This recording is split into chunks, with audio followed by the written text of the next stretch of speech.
Misteri penunggu pintu air di Kali Jagir, Surabaya.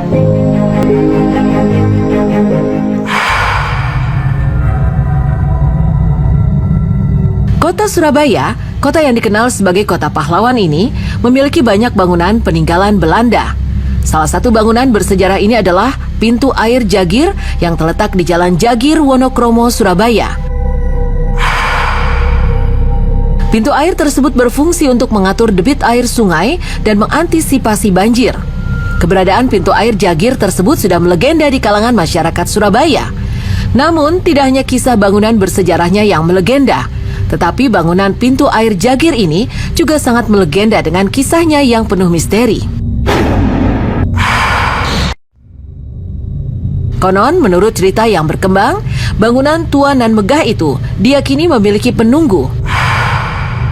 Diduga di pintu air tersebut terdapat makhluk tak kasat mata yang memiliki tubuh yang begitu besar.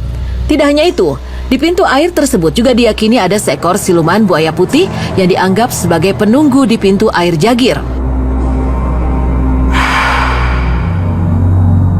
Konon, siluman buaya putih tersebut kerap meminta tumbal.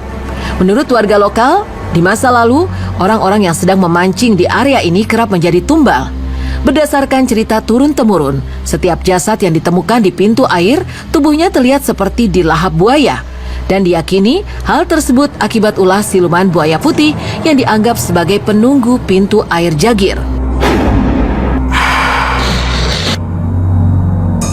Ada cerita lain yang berkembang bahwa di pintu air Jagir juga kerap terjadi kejadian aneh, seperti yang diceritakan oleh seorang penjaga pintu air. Pernah ada orang yang diduga dari luar daerah tiba-tiba memarkirkan motornya di dekat pintu air, lalu melompat dengan masih menggunakan helm ke dasar sungai.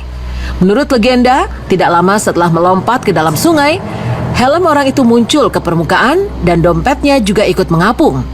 Namun tubuh orang tersebut tidak terlihat di permukaan, bahkan menghilang entah kemana. Legendanya orang yang melompat ke dalam sungai dan menghilang diyakini dijadikan tumbal oleh siluman buaya putih yang berada di pintu air Jagir tersebut.